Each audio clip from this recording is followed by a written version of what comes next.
What if the person whom you treated with disrespect held the power to alter your entire future? Jeff Matthews was about to discover this the hard way in SpinTech, where suits ruled and cleaners were invisible. One woman was quietly observing everything, and she was not who they expected. In a world where arrogance reigns, karma is always lurking just around the corner.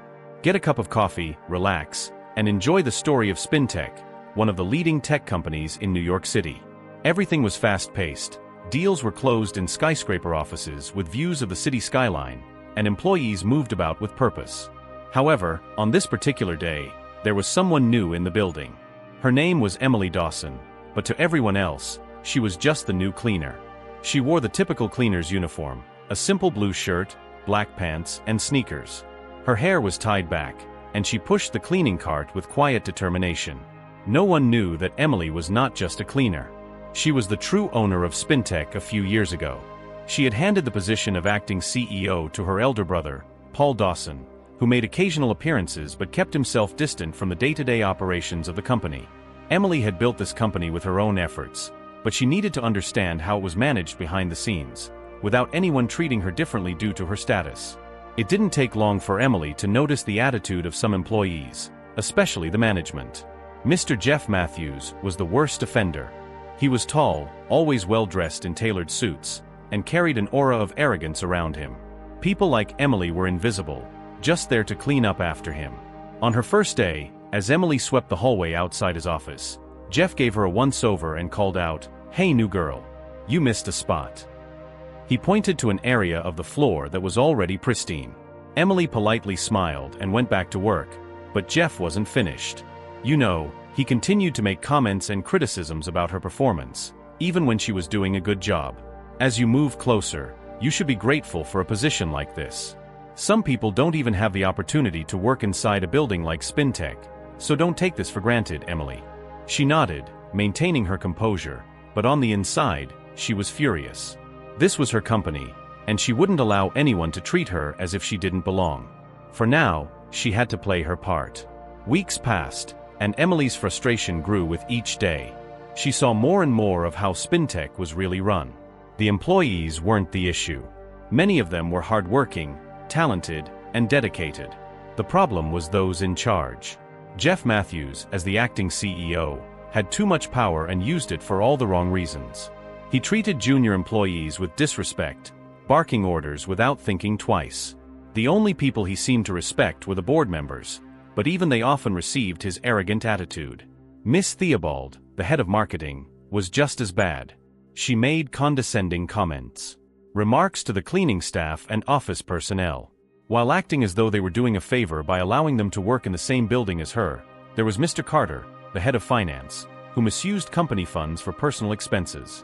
However, Jeff's behavior towards Emily was the worst. He would linger in the hallways, making inappropriate comments such as "You're too pretty to be a cleaner," he'd say, smirking. "If you play your cards right, maybe I'll find you a better job."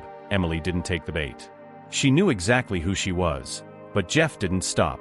One day, he cornered her in the break room, saying, "Listen, Emily," lowering his voice to a whisper, "you could make your life a lot easier if you were more cooperative." His eyes glinted with a threat, "Or I could make sure you're out of here before the week is over." Emily stiffened. This man had no idea that he was threatening his own boss. She wanted to expose him right there and then, but she needed more time to assess the rest of management.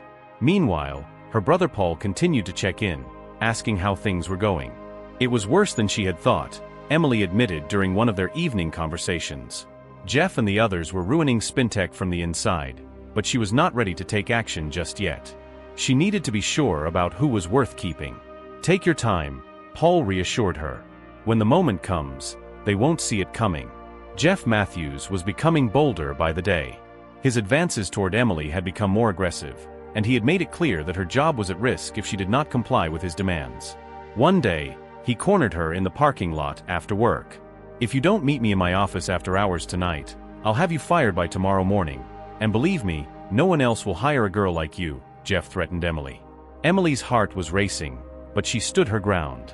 She was done playing the game. It was time to reveal the truth. The next morning, Emily arrived at SpinTech. However, this time, she was not dressed in her cleaner's uniform. Instead, she wore a crisp white blazer, black pants, and heels. Her hair was styled neatly, and her presence commanded respect as soon as she entered the room. Paul had arranged a special meeting with the board and the entire management team, including Jeff. When Emily entered the conference room, Jeff did not recognize her at first. He gave her a confused look, which quickly turned into a smirk. "Are you lost, sweetheart?" he asked, clearly amused. "This is a board meeting. You're not supposed to be here." Emily did not respond right away. Instead, she walked to the head of the table and stood beside her brother, who was seated in his usual spot. Paul cleared his throat before beginning today's meeting. "There's something I need to share with all of you. Actually, it's someone I need to introduce." The board members exchanged puzzled glances as Paul gestured towards Emily. "This is Emily Dawson," he said with a proud smile. The room fell silent as Jeff's expression drained of all color, realizing what was happening. Emily stepped forward, meeting Jeff's wide-eyed gaze. "For the past few months, I have been working undercover as a consultant," and she began, her voice calm but firm. "I wanted to see firsthand how my company was being managed. To be frank, what I found was truly disturbing." Jeff stammered, trying to speak, but no words came out. The rest of the board members sat in stunned silence as Emily continued. "Mr. Matthews," she said, addressing him directly, "you have repeatedly harassed me and other employees. You have misused your position to intimidate people, and you have failed to uphold the values of this company." Jeff finally found his voice. "Miss Dawson, I didn't realize. I had no idea." "Exactly," Emily interrupted. "You had no idea who I was, but that is no excuse for how you treated me or anyone else here." Paul stood up beside her, effectively. "Immediately, Jeff Matthews, you are dismissed from your position. You will not be leaving peacefully, as legal action will follow." Jeff slumped in his chair, defeated, as security arrived to escort him out. Emily turned her attention to the rest of the board, and said to those of you who acted with integrity, "Your jobs are secure. However, for those of you who contributed to the toxic culture here, there will be consequences." Several other members of the board and upper management were terminated on the spot. Fear and regret filled the room as Emily listed the names of those who would be dismissed. When the dust settled, only a few remained. Emily looked at them with a sense of hope, and she spoke to them, saying, "Spinach will be a place of innovation, respect, and integrity starting today. We will rebuild from that moment on." Spinach thrived under Emily's leadership. The employees who once laughed at the black cleaner now look up to her with admiration and respect. Karma has dealt its blow and justice has been served. Emily's company, which she built from nothing, is stronger than ever. Thank you for watching until the end. I hope you enjoyed this story. If you did, please like the video and share it with your friends. Subscribe to our channel and turn on the notification bell for more fascinating stories. Have a nice day.